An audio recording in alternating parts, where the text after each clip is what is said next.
From the moment Barron Trump was born, his life was never truly his own. The Trump name, etched in gold on skyscrapers, whispered in political corridors, blasted across news tickers, became both a shield and a prison. Everywhere Barron went, eyes followed him. Not just the eyes of bodyguards or classmates, but those of the media, ever hungry for a glimpse, a mistake, a headline.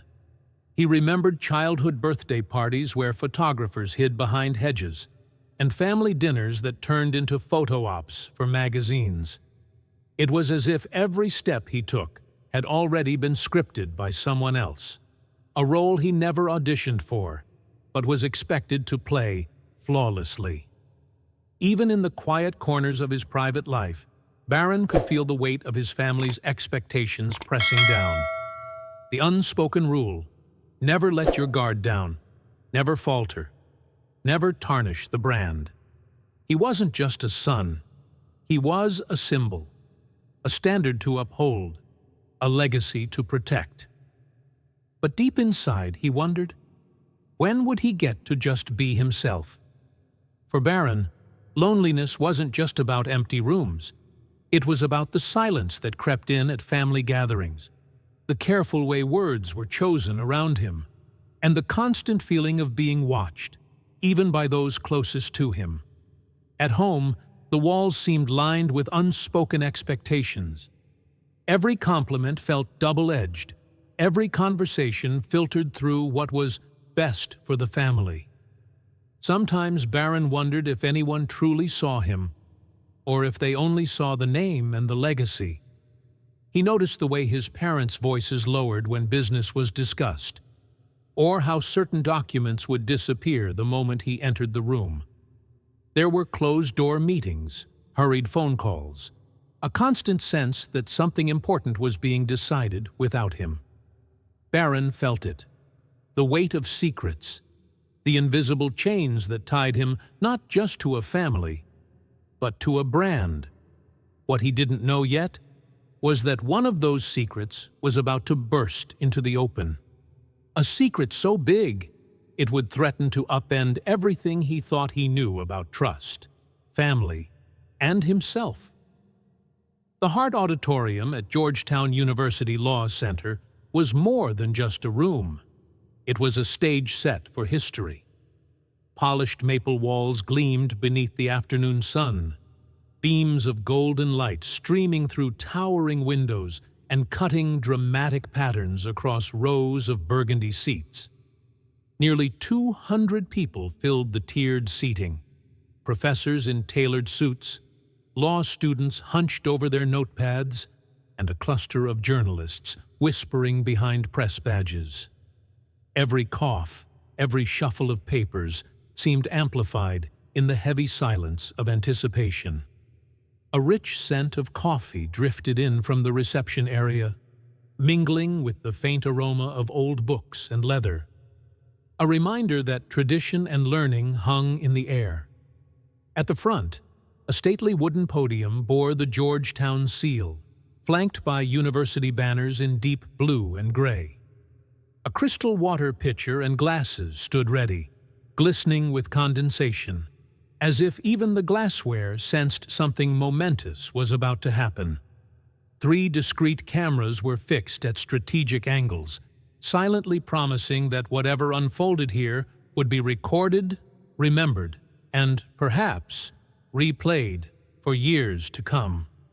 There was a tension in the air, a sense that the ordinary was about to give way to the extraordinary. Everyone present could feel it. This was not just another lecture. Something was brewing, and everyone, knowingly or not, was waiting for the spark. Barron Trump slipped quietly into the auditorium just as the last echoes of conversation faded. He moved with practiced subtlety, dressed simply in a navy blazer and black t-shirt, his tall frame somehow blending into the crowd rather than towering above it. Few noticed his arrival. He'd learned to make himself invisible in plain sight. But those who looked closely might have seen the tension in his jaw. the way his hand gripped a slim folder just a bit too tightly. His eyes swept the room, searching for something. Perhaps reassurance. Perhaps an escape. Barron found a seat midway back, two friends flanking him in silent support. He sat still, his posture straight but uneasy, as if bracing himself for a storm only he could sense. At the front of the room, Representative Jasmine Crockett was arranging her notes at the podium. She exuded a different kind of presence, calm, collected, and utterly in command. Her navy blazer was impeccably cut, a single pearl necklace catching the sunlight as she glanced across the audience. Jasmine wasn't just another politician. She carried the quiet authority of someone who had fought and won battles for those ignored by power. To most in the room, she was the keynote speaker. But for Barron Trump, she was about to become something much more. The catalyst for a reckoning he could no longer avoid. Barron sat motionless, but inside, 1,000 thoughts collided. Tucked beneath his arm was a slim folder, just a few sheets of paper, but their weight felt enormous. Inside were printouts, emails, legal documents, and photographs, evidence of decisions made in his name without his consent. His fingers traced the edges of the folder, knuckles whitening with each heartbeat. He could feel the sting of betrayal in every page, the ache of family secrets that no longer felt safe to keep. Barron had rehearsed this moment in his mind for days. What if someone challenged him? What if his voice shook? Would anyone even care? He carried more than documents. Barron brought the burden of disappointment, the anger that simmered beneath years of being seen but never truly heard. Every step, every glance toward the stage was a reminder. Today, he would have to choose between silence and courage. There would be no turning back once the truth left his lips. The room settled into an expectant hush as Representative Jasmine Crockett stepped to the podium, her calm presence commanding the attention of all. Her voice, clear and steady, carried to every corner. Ladies and gentlemen, in today's world, your name is more than just letters on a birth certificate. It is your story, your legacy, your identity. And yet, every day, people's stories are stolen, twisted, or sold without their permission.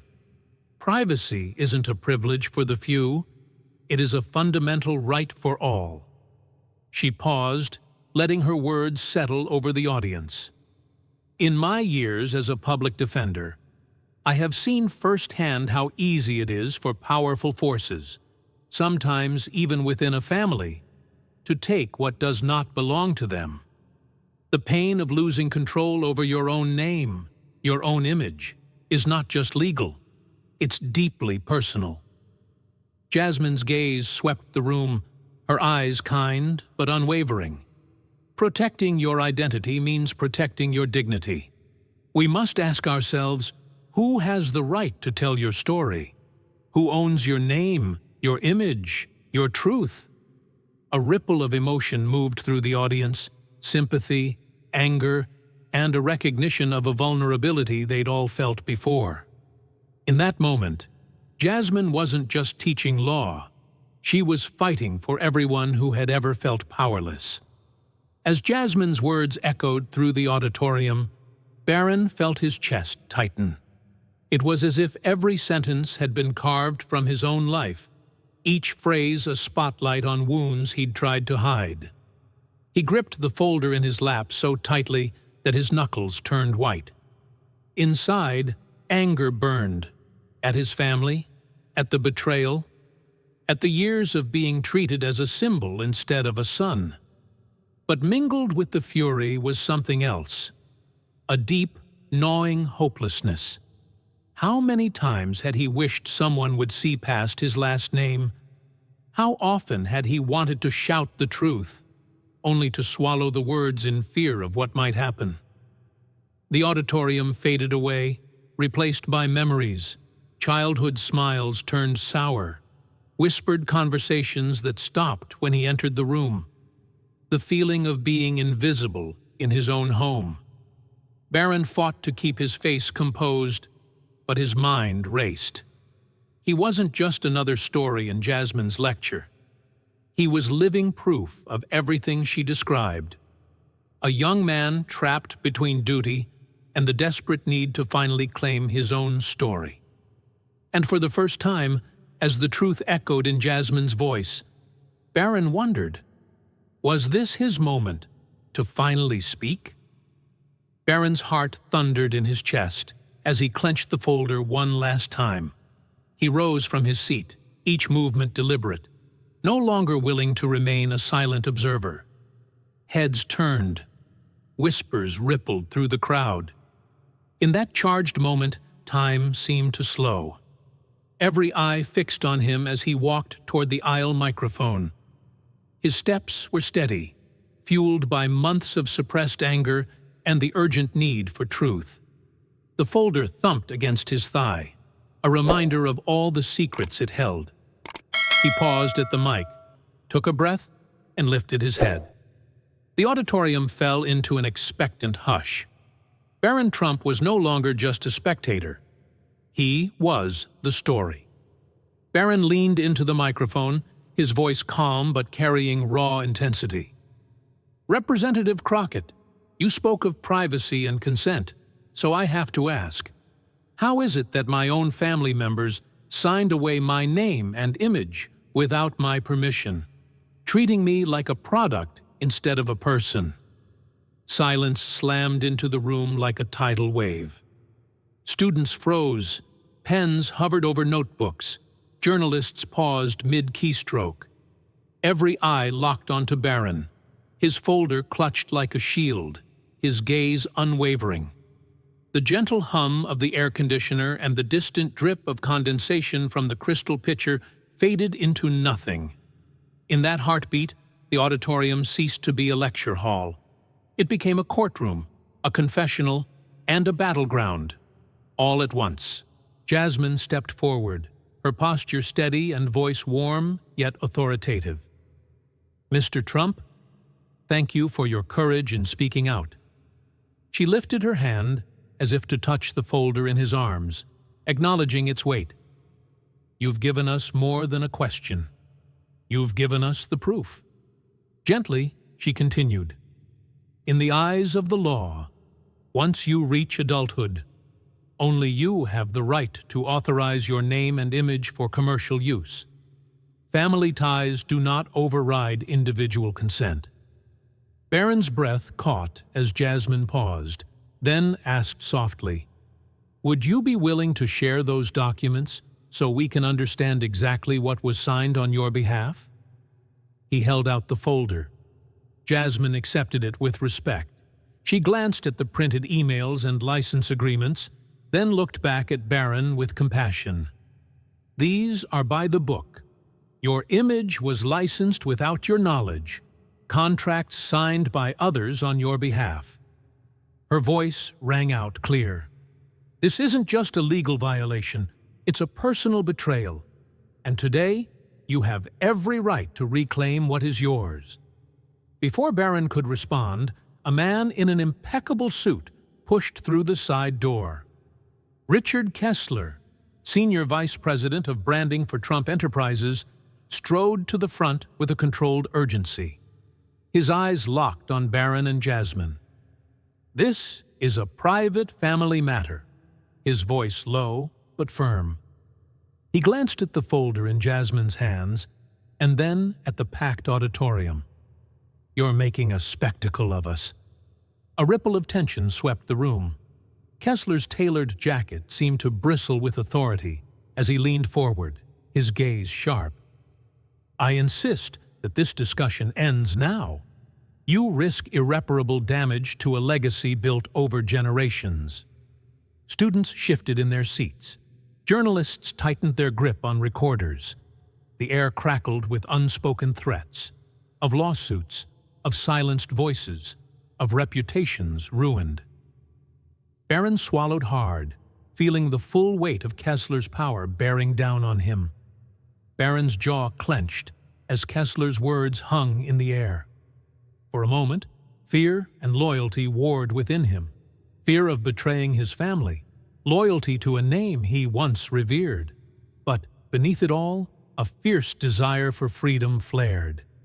He stepped forward, voice firm and unshakable. "Mr. Kessler, with all due respect, this isn't just about legacy. It's about my life." A hush fell. Barron's eyes burned with a resolve neither pleasantries nor threats could dim. "I've lived in the shadow of the Trump name long enough. I won't let my identity be sold off piece by piece." His words cut through the tension like a blade. He could feel hearts pounding around him, some in shock, others in solidarity. In that moment, Barron chose himself over tradition, courage over fear. He stood tall, ready to pay any price for the right to be who he truly was. Jasmine stepped between Barron and Kessler, her voice ringing out with unwavering authority. "Mr. Kessler, this young man's identity belongs to him alone, not to any brand, not even to his own family." A collective gasp swept the auditorium. Jasmine turned to face the crowd, raising her hand as if to shield Barron from the storm of power he faced.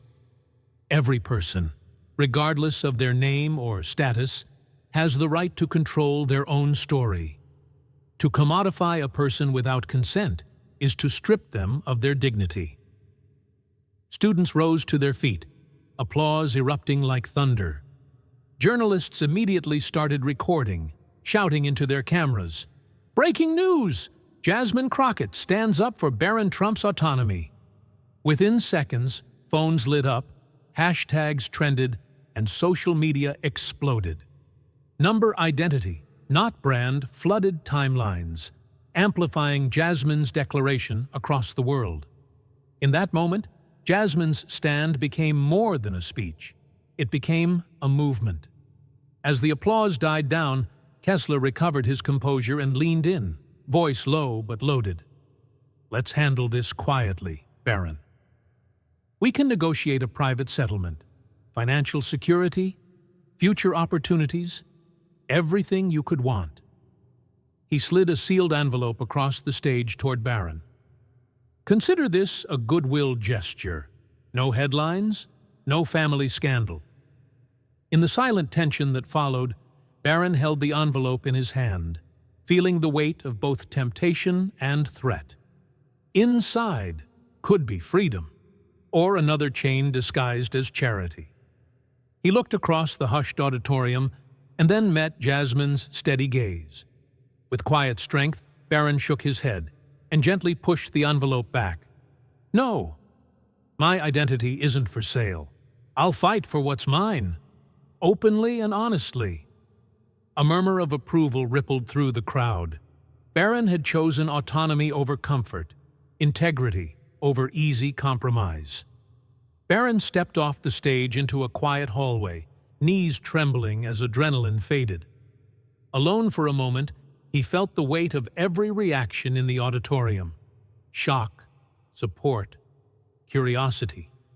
His heart pounded with relief and fear in equal measure. A wave of isolation washed over him. He had stood up to his own family, exposed their secrets, and now, what next? Doubt crawled in. Had he gone too far?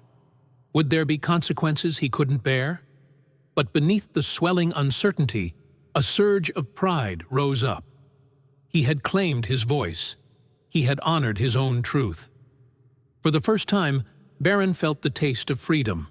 Raw, uncertain, but undeniably his own. In the backstage glow of emergency exit lights, Jasmine found him waiting. She offered a small, knowing smile and a comforting nod. "Today, you taught everyone what freedom looks like," she said softly. Barron swallowed, voice quiet but firm. "I never knew how heavy my silence was until I broke it." Jasmine placed a hand on his shoulder. "Your identity is yours to protect. Never doubt that again." Within minutes, phones lit up across campus and around the world. Video clips of Jasmine's declaration and Barron's stand flooded social feeds. People Not Brands trended on Twitter. Instagram stories glowed with reposts, and Facebook feeds buzzed endlessly. International news outlets picked it up. Trump scions explosive, stand at Georgetown, identity over brand. Lawmaker defends president's son in unlikely alliance. Headlines ran side by side with analysis panels debating the fallout. Back at Trump Tower, PR teams scrambled. Internal memos flew across executive inboxes. Contain the hashtag. Prepare official statement. Arrange damage control interview. Meanwhile, everyday people joined the chorus. A teacher posted a photo of her classroom whiteboard. Lesson of the day: you are not a product. A nonprofit lawyer tweeted, "This is why privacy rights matter." People Not Brands. Solidarity messages poured in from all walks of life, transforming a lecture hall moment into a global conversation. The storm showed no sign of abating. Barron's family faced their first true public relations crisis, one they couldn't simply buy off or spin away. The world was watching, and the hashtag had become their reckoning. In the days that followed, invitations poured in. Universities, legal forums, and privacy advocacy groups invited Barron to speak, an opportunity to amplify his message. Each email headline read, "Guest Speaker, Barron Trump on Personal Autonomy," or "Keynote, Identity Rights in the Digital Age." He reviewed them quietly and declined them all. Not out of fear, but principle. "I won't let my name be used, even by causes I believe in, if it compromises my autonomy." Meanwhile, inside Trump Enterprises, the merchandise campaign ground to a halt. Lines of luxury products bearing his name were quietly pulled from shelves. The marketing budget was reallocated, the public apology drafted and posted. For Barron, the choice was clear. He traded sudden fame for self-respect, refused opportunistic platforms, and set the terms for any future collaborations. A new chapter began, one he authored for himself, free from exploitation. In the weeks after the storm, Barron retreated from the spotlight. He traded headlines for quiet mornings, long walks in Georgetown's cobblestone streets, afternoons lost in books at the library. Step by step, he rebuilt himself beyond the Trump name. He enrolled in community projects, mentoring students who felt unseen. With each conversation, Barron's confidence grew, not because of his family's fame, but because of his own voice. He learned that healing wasn't a single moment, but a journey of small victories, setting boundaries, speaking his truth, and finding peace in authenticity. Meanwhile, Jasmine Crockett carried the momentum forward. She introduced new privacy legislation, drawing on Barron's case as a powerful example. Her speeches echoed across state lines, inspiring activists and lawmakers alike. To many, she became more than a congresswoman. She was a symbol of justice tempered with compassion. Together, though miles apart, their stories intertwined. Barron found strength in his own autonomy, Jasmine in her unwavering principles. They showed the world that true growth comes from reclaiming your story, and then using it to lift others. As Barron and Jasmine's story reverberated across media platforms, it sparked a wave of voices that had long been silenced.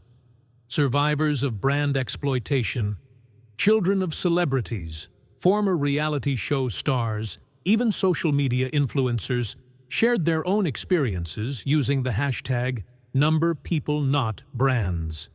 A video montage circulated online, a former child actor recounting lost royalties, a teenage singer revealing family contracts signed without consent, a YouTuber describing identity theft by management. Each testimony added weight to the movement, transforming personal pain into collective power. Advocacy groups reported record inquiries, legal clinics offered pro bono services, and university classes devoted entire sessions to discuss autonomy and consent. In small towns and big cities alike, community meetings brimmed with people eager to protect their names and stories. Barron and Jasmine watched from afar, hearts full. They had ignited more than a debate. They had kindled a fire that would burn for years, reminding everyone that identity is sacred. Jasmine's final words echoed as the lights dimmed. Dignity is not for sale. Everyone has the right to own their story. For a moment, the world felt still. Hundreds of voices united in that truth. Barron, standing beside her, nodded with quiet conviction. He had reclaimed his identity, and in doing so, had given that power back to countless others. As the auditorium emptied and cameras powered down, one question lingered in the air. What would you do if the right to control your own life was taken away? Because in every one of us lies a story worth protecting and a choice to be made. True freedom begins when you claim ownership of your own story. Never let others, family, employers, or society, dictate who you are or how your identity is used. Set clear boundaries, speak your truth, and protect your dignity. Whether it's standing up to unfair treatment at work or refusing to be defined by labels, remember, dignity is not for sale. Everyone has the right to own their story. If you believe in defending your dignity and empowering others, hit subscribe and join our community. Don't miss a story that inspires you to stand up for yourself, because together we are stronger. Belarip.